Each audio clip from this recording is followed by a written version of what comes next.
Good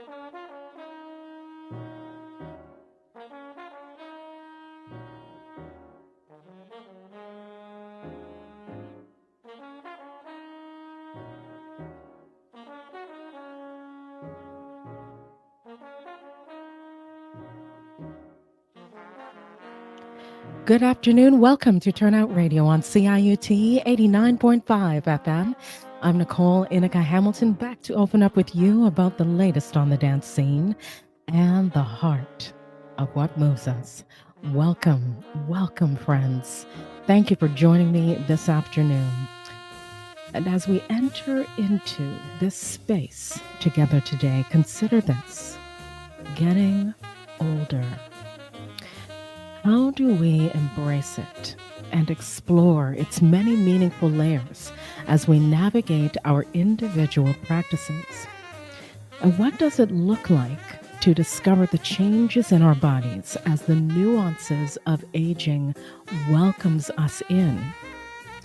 On the topic of aging and dance, I recall listening to tap dancer, choreographer, writer, and pioneer Brenda Buffalino share with the New York Times that the body has this incredible way of healing itself, of finding itself anew. She said, "Now that I can sit and actually be still for a while, I get to experience my body in a different way.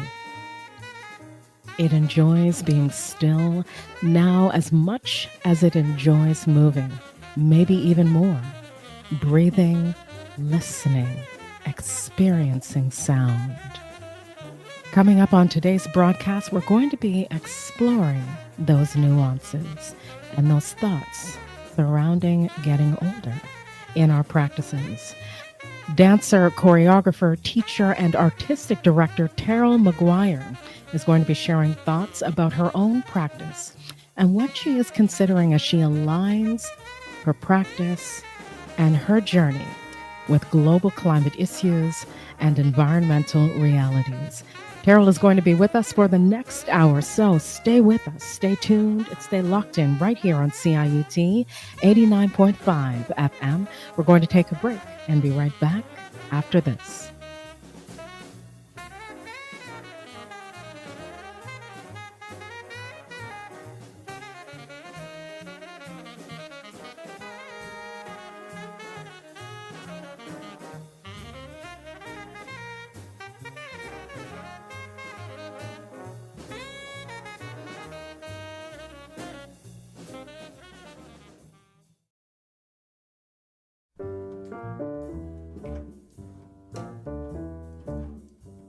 Welcome back to Turnout Radio on CIUT 89.5 FM. I'm Nicole Inica Hamilton. Terrill Maguire is an award-winning dancer, choreographer, teacher, and artistic director. She has been an advocate for the integration of the arts into everyday life and mainstream society wherever she has lived. In her native California until the mid-70s, in New York City in the early 80s, and since then in her long-time home, Toronto. Among her accomplishments, Terrill founded and directed the indie festivals of New Dance and Music, a seminal series of national festivals that took place between 1985 and 1995, which were dedicated to building creative synergy and community through collaborations between artistic disciplines.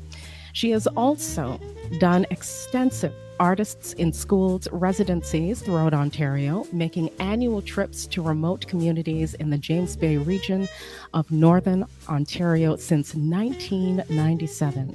It's truly my great pleasure to welcome to the broadcast Terrill Maguire. Terrill, welcome to the show. What a pleasure it is to have you here today. Thank you. So kind of you to say so. Well, thank you to you for joining me. I'm looking so forward to sitting down and being in conversation with you today. But before we go any further, how is Terrill doing? You know, I'm doing okay. I am very concerned about the wildfires, the flooding, extreme kinds of temperatures that we're facing, and just the suffering of a lot of people in the world. At the same time, I'm grateful to be able to right now be safe and not suffering from some of the things that are going on worldwide, so that maybe that makes me puts me in a better position to be helpful to people in my immediate orbit, at least, who I can help directly, and maybe reach out to people further away and offer some kind of assistance as well. I'm okay. I'm okay. How are you? Oh, thank you for asking, Carol. I'm good. I'm good considering, and when I say considering, I'm so aware of the great heartbreak that has been happening in our world and our global climate, what our global climate has faced or rather is facing. And so I'm good. It's interesting that you mention grateful. And I think about that word heavily. It's resonating with me because when I was sitting down with a spiritual advisor recently, we were talking about the state of the global climate, the heartbreak, what is happening to our environment, what is happening to human lives. And we were talking about the importance of how we care for our land and especially how we care for human life. And in the space of that caring, how is it that we are exercising gratefulness for each other and the land that we live and play upon? And so I'm really grateful, really, I'll choose that word again, that you have shared and opened up with those thoughts, because it is, of course, at the forefront of the minds of many. Yeah, that's for sure. And it's interesting that you mentioned a spiritual advisor too, because I try and remind myself often that although we're very conscious of material, physical reality and what we may be seeing in terms of physical reality with things like wildfires and floods and famine and warfare, there's another layer of life. And that is the spiritual dimension. It's the non physical, it's the non material.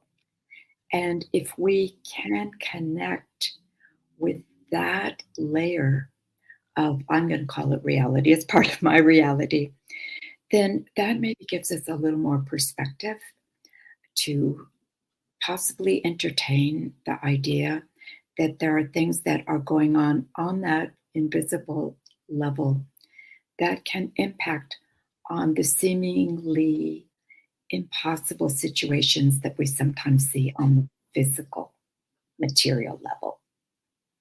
Absolutely. Oh, yes, absolutely. And when I think about that, it brings me to a thought, Terrill, that, and perhaps even conversations that I've had with other artists, where many of us have sat down and spoken about the element of the spiritual and how often it is sometimes forgotten in our conversation when we're talking about the entire being. We often talk about the physical, very often talk about the physical and what the physical endures as we grow older and as we journey through life.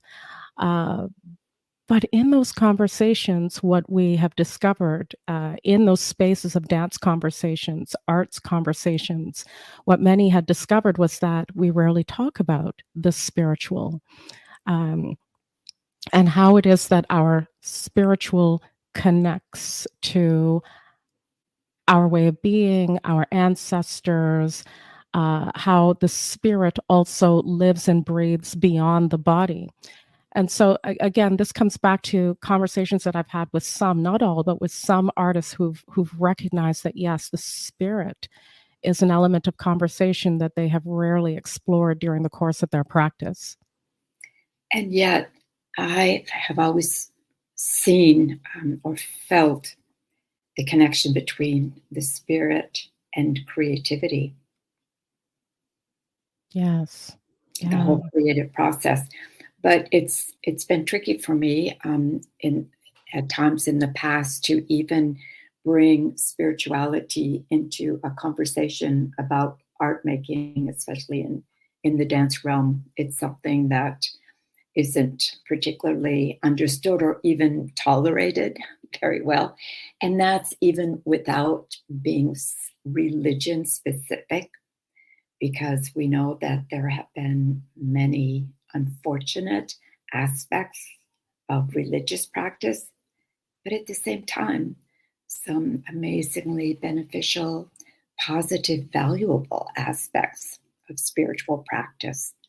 But I do think I would agree with you very much that the spiritual, whether we recognize it or acknowledge it, it's there. It's just more ephemeral because it doesn't have solid mass the way physical reality does. Yeah. But it's certainly a component of the practice of many artists, whether it's made specific or not. Yes. Yes, indeed. Yes, indeed. And Terrill, throughout your career, you have participated in a multitude of interdisciplinary works.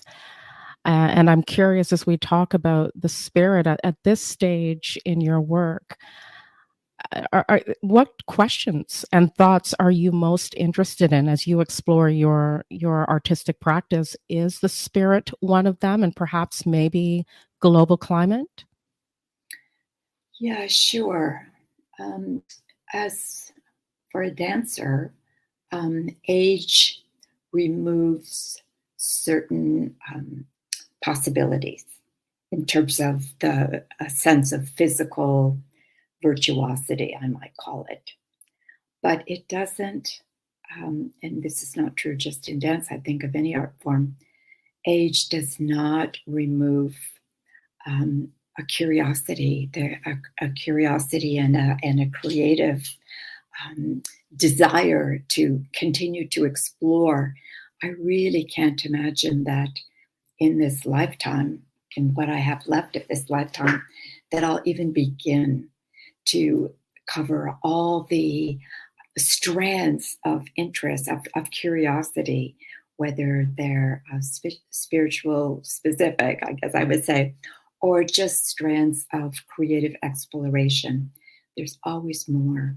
And therefore, I would say that an artist's creative practice is eternal, well, or at least lifelong, because the creative process gives us opportunities to pivot, using that word that's quite overused these days, but suits my purpose here, to pivot or just to open up channels that maybe we didn't have the opportunity to pursue when, as a practicing dancer, you spend a lot of time, as you would know, a lot of time just working on your instrument, on Right. your physical body, on your technique, on your ability to use this body that we've all been given, to use that body as an instrument of expression.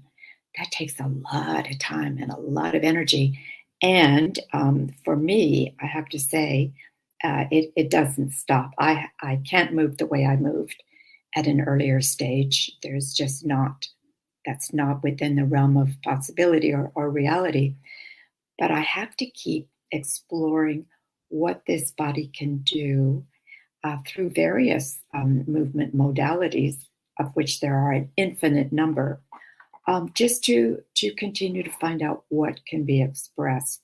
So one of the things, when I just sort of circle back to what you were mentioning about climate and the environment, Nicole, one of the things I've been doing is moving, dancing, I would say, with trees, amongst trees, with trees, offering workshops, as I just recently did at a festival in Muskoka. It's called the Chautauqua Festival. It's a quite new festival, but it's aligned with a much older festival, the Chautauqua Festival of upstate New York.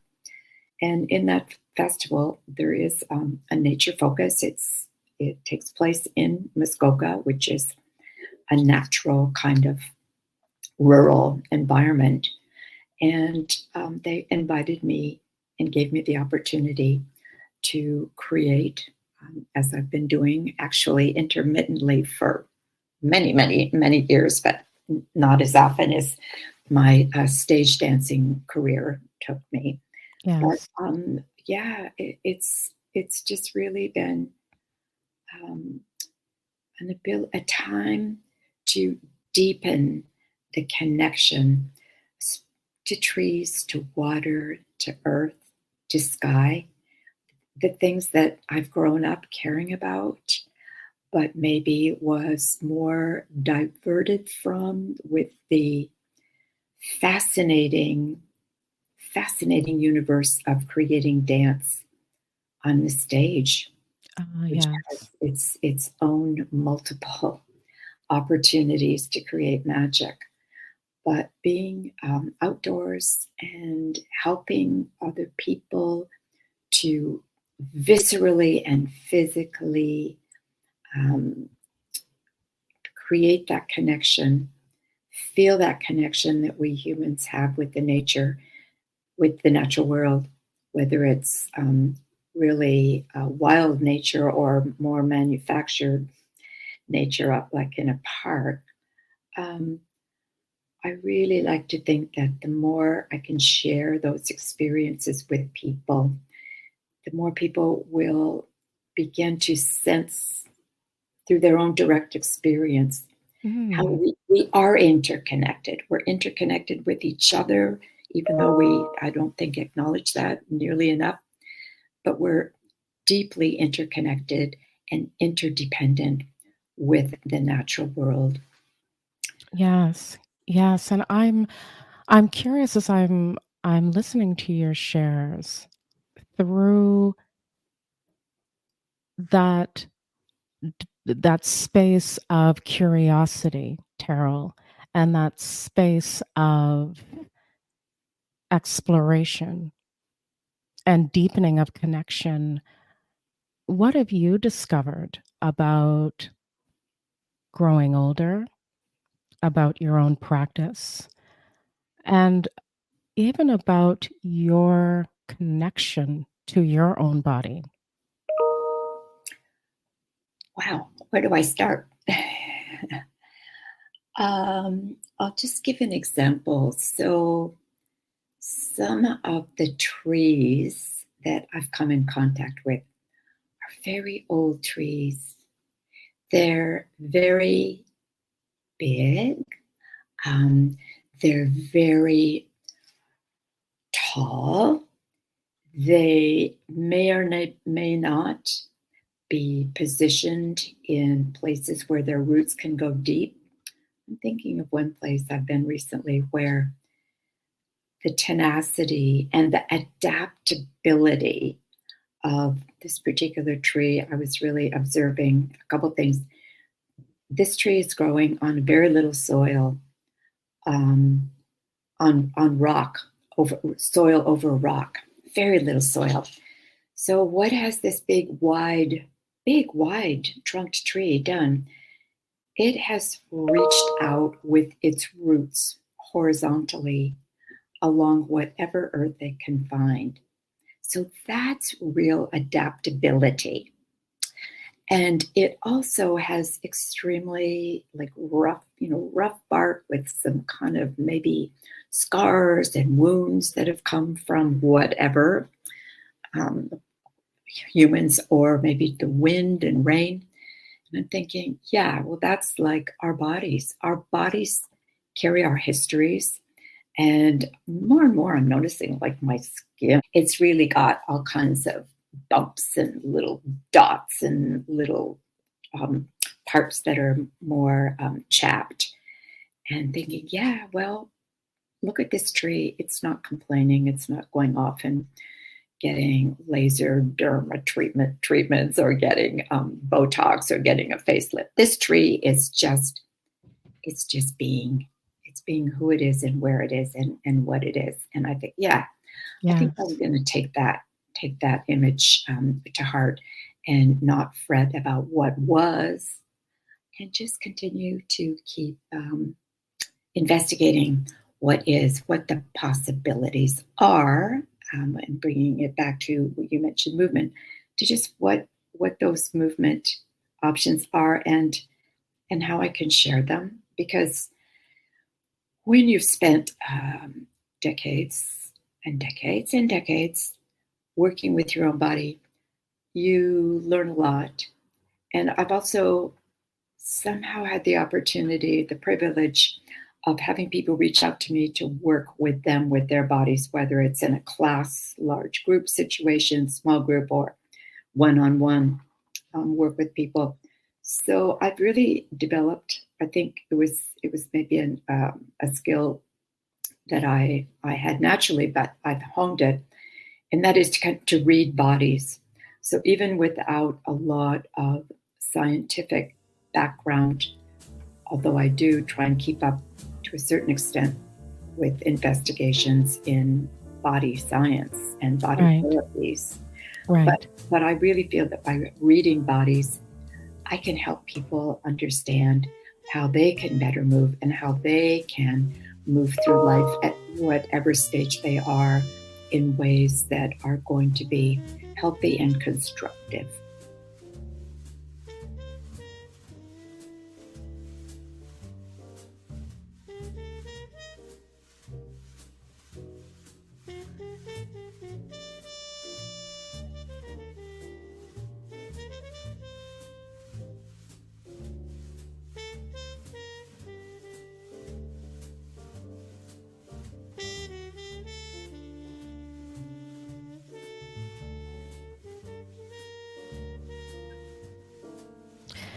You know, Terrill, as you were sharing, something really resonated with me so powerfully, and it was the example that you gave of the tree.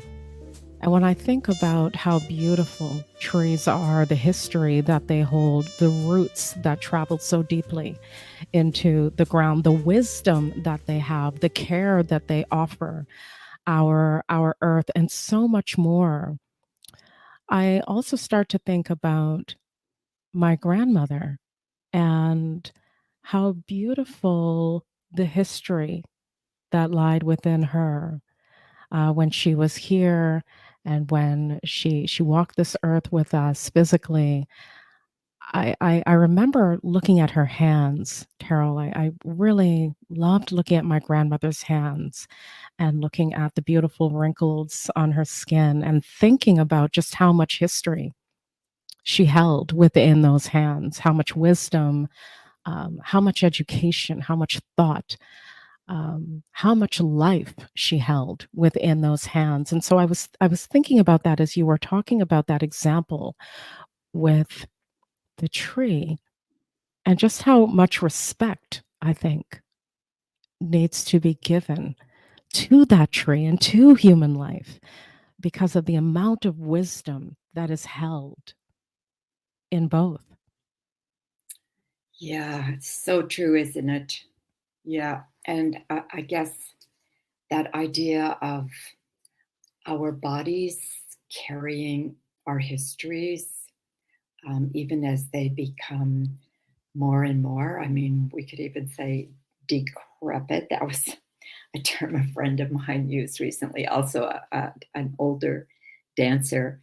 But I don't think trees think of themselves as decrepit. I think their consciousness is beyond that kind of value judgment making.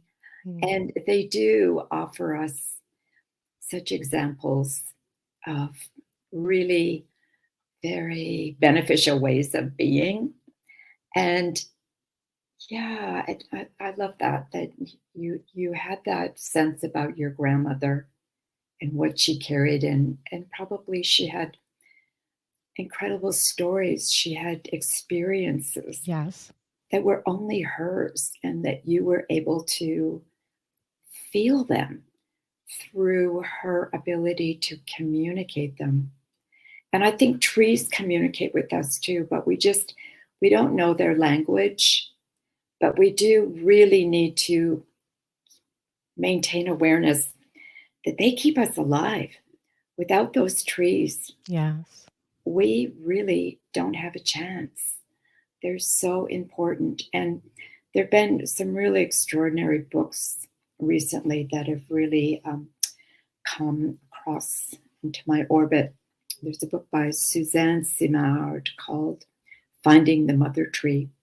I don't know if you've heard of it, Nicole, but it's well worth investigating, because Suzanne Simard grew up in a logging family. Like, her family were loggers in British Columbia, and they logged more in the old ways, that is, pre-clear cut and high-tech equipment that just decimate and ravage forests. So when she began to study more about forestry, like in university, and studied more the science of trees, she began to be really disturbed at how wrong forestry practices of the current times, such as clear cutting, how wrong they are. And she worked so hard as a woman against a pretty strong logging patriarchy to try and help people understand that the way trees, the way forests were being wiped out and then replanted, that they were replanting them in all the wrong ways, because they weren't acknowledging the relationships between trees, between the earth beneath the trees, the mycelial network, and the way trees, different kinds of trees, supported each other. There's been no awareness of that in the logging industry, because it's all about profit, right? And therein lies a whole other topic, which is, I think, the great misfortune of the way our capitalist world has created so much damage for the planet. Yes, indeed, Terrill.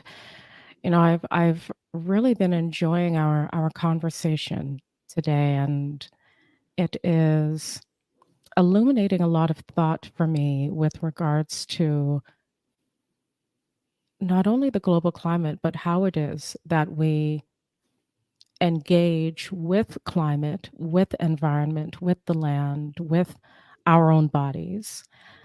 And it leads me to another question that I was considering before we had our time together, which is the misconceptions about growing older. What we think about as we are growing older, not only within our own creative practices, but even outside of that. The misconceptions and what we think about when we consider what it means to grow older on this land, in this world, and among one another.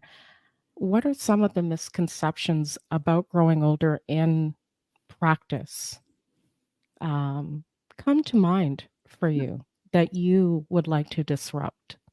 Okay, I'll take that on. There is a sometimes fairly common belief that people in whatever art discipline it is do their best work when they're younger and kind of at the height of their creative powers. But I have come across studies, and I'm sorry I can't cite them specifically. There's a lot of evidence, and there are many examples of artists who continue to do really meaningful, valuable, beautiful, relevant work their entire lives.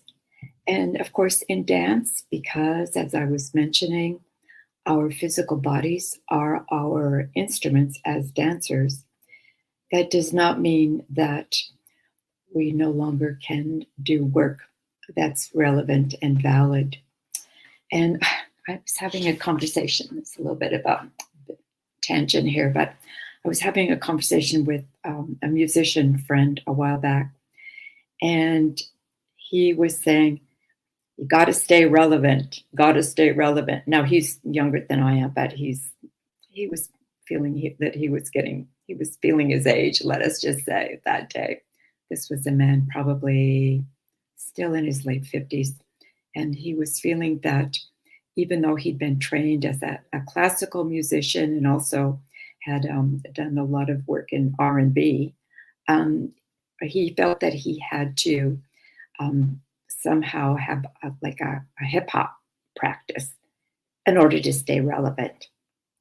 And I went, yeah, if that resonates with you, if that calls to you, by all means, go there. But I think it was that pressure to be young and hip. And maybe that's not really where his true interest really existed. But he was feeling that. And I can acknowledge that. I mean, we've all on the road to getting older have felt that we had to do things to keep us from appearing old or aged out or unaware, whether it means staying really on top of social media trends and using technology, the way people in younger generations have actually grown up with as part of their environment. Speaking of environment, things that kind of come naturally to them, whether it's feeling that we have to be as skilled at all the technical aspects of living, or whether it's just trying to look or act younger. I think we aren't immune to those pressures. And I remember, I had to deal with when my kids were younger, and I'd be trying to figure out my phone or something. And I'd go to my daughter, who, when she was like a know-it-all teenager, and say, "Can you help me with this?" And she'd roll her eyes and go, "Oh, Mom, it's so easy." So, and then you feel like you let yourself for a moment feel that feeling of being really inadequate, and then go, "Hey, you grew up with this. It was around you all the time. It's like second nature to you, and I didn't have that advantage." So just tell me how to do it, okay? And cut the judgment call here. But I think too that we've so long lived in the West, in North America. We've lived in such a youth-oriented culture that maybe that's shifting a little bit. That possibly because of just the demographics of there's a greater mass of older people now who don't want to feel like we're completely out to pasture, that we want to be able to use the perspective that we've gained over time. That's one thing you can't take away is perspective. And for some people, it's wisdom. I know some people who I find very wise. I know some younger people who I find very wise, but a lot of older people who have both wisdom and perspective. That's a pretty potent and useful combination. And as far as artists go, just passing on the kinds of histories that we have been able to accumulate and acquire is a real gift, because some of the teachers, for example, that I had when I was younger as a dancer and choreographer in training, those teachers are long gone. So the people I teach now, I'm kind of the conduit for some of that knowledge from some of those people who That's right. are no longer with us. So we really do have a lot to offer, and I hope people, as we age and are able to maybe have more information about how to stay as healthy as we can, really take on that role of leadership without feeling in any way diminished by not being techno wizards, the techno wizards that we'd like to be. But actually, so much of that stuff just bores me, I'm sorry to say, that I'm very happy to just hand it over to one of my younger students or my now older kids and just say, show me how to do this, please, or do this for me. And I'll take care of other areas that you don't really have the information or the knowledge to be able to take on. Right, right. And what I'm so mindful of as you were speaking of those teachers before you and you being a conduit is that those who are learning from you now really are afforded a wonderful opportunity to learn from not only your practice and your interpretation of what you learned from those teachers before you, but they're also benefiting from the wisdom of those that came before you and the wisdom of those that came before your teachers as well. And so there's a great amount of history, wisdom, knowledge, exploration that is passed, ideas of exploration that are passed on, which I think is such an important part as I'm listening to you share, Terrill, about the disruption of those misconceptions about aging, that there is an absolute beauty in the aging that we get to acquire because we get to learn from those who came before. And we also have this wonderful opportunity to learn about ourselves in that journey of getting older and becoming seasoned in our practice and in life. Yes. And another important thing to mention about that, that carrying on things we've learned from those before us is, in my case, I'm very, very aware of the things that needed to change, because you would know that a lot of the dance training that I experienced, certainly not all of it, but a lot of it was very dogmatic. It was very patriarchal. It was very dictatorial, and sometimes it was misguided, and it could be cruel, and some of it was abusive. And we have to recognize that. Let's carry forward the things that are of value. Let's keep them, and let's get rid of the other stuff, because a lot of dancers, and you probably know some, their careers were ruined by working with choreographers who insisted on having them dance and learn in ways that were unsafe for them, whether emotionally or physically or spiritually. So I feel that there's been the opportunity for me to take those parts of my training that I felt were really negative, and come and bring to the teaching and the choreographing that I do with other dancers, to bring respect for everyone, no matter what their level of experience, even if they have very little and I have a great deal, everybody has something to offer. And I think that it's been a great opportunity for me in teaching and being an older teacher to make sure in my teaching and wherever I can speak out about others' teaching, to just get rid of those practices that are less than beneficial.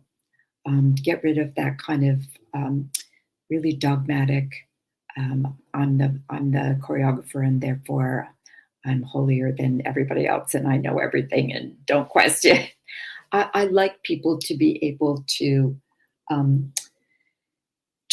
question and to be able to bring their own creative contributions into a studio where work is being done, whether it's a studio or an outdoor environment. But I really value that opportunity to have been able to, at least in one small way, evolve the practice of teaching and of bringing more constructive practices into dance training. Yes, yeah, beautifully shared, Terrill. There is an element of understanding that what we're bringing forward, we have this additional opportunity and responsibility as well to consider what needs to be shifted, what needs to be pushed forward, what needs to be abolished. And how it is that we create spaces where we can move forward, live, breathe, grow, create in a manner that does speak to our truth, speak to our lived experiences, and also speak to our history.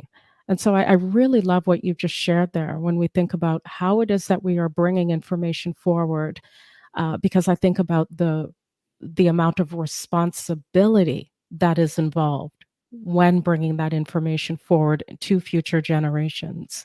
I think that's very important because teachers and choreographers have a lot of power, and there is like that power differential. And I think we really, really, really need to be so aware of that. It is absolutely essential, and hopefully, being older and being aware of the kinds of training and the kind of things that happened in the studio as dancers working with choreographers, that we remember those things that, just like, people say about their parents, oh, I never want to be like my mother. I don't want to be like that. And then you end up behaving like your own mother with your kids. We don't want to go into the studio and repeat some of the what I call bad or negative practices for teaching or interacting with dancers. That's just so absolutely important, is to have that awareness, not to just kind of unconsciously even repeat behaviors that are not in any way beneficial to anybody. Right, right. Wow. Well, Terrill, as you're sharing, I'm considering so much about teaching practices as well, which makes me consider that we need to have a part 2 of this conversation in future. Because there's so much to discover as well about specific to our teaching practices and our approach to our teaching practices. So you have my wheels turning in so many different ways this afternoon. But before we do close today, I'm curious, as you move forward, as you journey forward into this beautiful career, continue into this beautiful career and practice that you have, what's next for Terrill? What is on your mind and on your heart in terms of what's critical for you to be considering now? I rounded back to the beginning of our interview as you were sharing about so many of the things on your mind. And as you move forward now, what's next for Terrill? I don't always know. I'm not very good at things like 5-year plans and methodically kind of just taking each step a step at a time. But I always have a million ideas, like way too many, as I think I alluded to before, way too many ideas and desires for creative projects that I'll ever fit into the rest of my lifetime. But one thing that I have begun is working with several colleagues. My friend and colleague Julia Applin, who's another tree dance aficionado, John Zosky, who's a composer, David Langer, who is a former dancer and a videographer, and the four of us have an ad hoc collective. We call ourselves the Grove Collective, and we first worked together. We've all worked together in various combinations over the years, but the four of us together received a National Art Center, what are they called? A commission called Canada Performs. They were live stream videos that they gave out of a number of not generous financially. They weren't a lot of money, but they gave a lot of them for the pandemic. It was a pandemic project. And we found a ravine in the Toronto area, and we kind of made friends with that ravine, and we created a 40-minute dance piece, dance Ah, music so piece, and it was filmed, and it was part of this. It was live streamed through this program from the NAC. Now, what we've done is, because it was live stream and we were working outdoors, it's not it's not broadcast quality. It was because at the time it was broadcast through, I think it was YouTube, so it was okay then, but it has eroded. However, I have a clip that gives an idea of what it is. And we have since continued to work together periodically. That was 2020. We are going to, we've started communicating and actually connecting with an area outside of Toronto. It's in the Algonquin Highlands, the Haliburton area, which is the most economically depressed area in Ontario, apparently. So we're told. We're going to work with the community and with their wooded areas there, and we've already started this exploration, to involve the community, to create and perform ourselves, but work in an interactive way with members of the community, and hopefully offer a number of different kinds of workshops as well. We've already been in one of the wooded areas working ourselves, doing creative exploration. And we convened a meeting with people from the community to talk about what we might do together to support that community with our work together.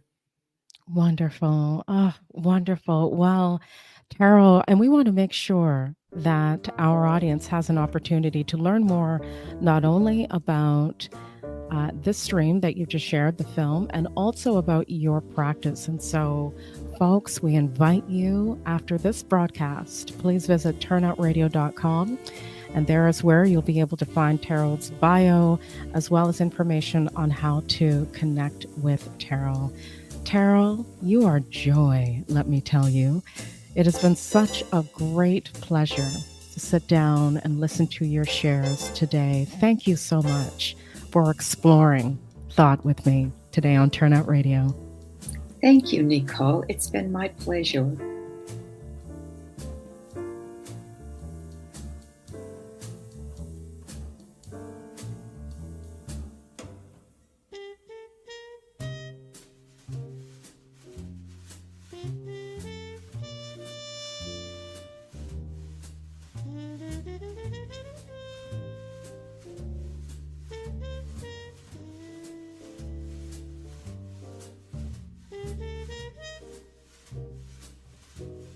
Welcome back to Turnout Radio on CIUT 89.5 FM. Well, that's it for today's broadcast. I want to take this time to thank Terrill Maguire for joining me on the show. What a pleasure it was to dialogue with Terrill today. And listen, if you missed her shares, we've got you covered. The full interview will soon be streaming on turnoutradio.com, CIUT.FM, and also on some of your favorite podcast platforms. While on our website at turnoutradio.com, be sure to visit the archives of many of our past interviews to have an opportunity to learn more about stories like today's that live both on and beyond the stage. And connect with us. We'd love to hear from you. Email us at turnoutradio@ciut.fm. Have a wonderful afternoon, folks. Until next time. Join us again next week right here on CIUT 89.5 FM. I'm Nicole Inica Hamilton. I hope your week finds you turning out to dance.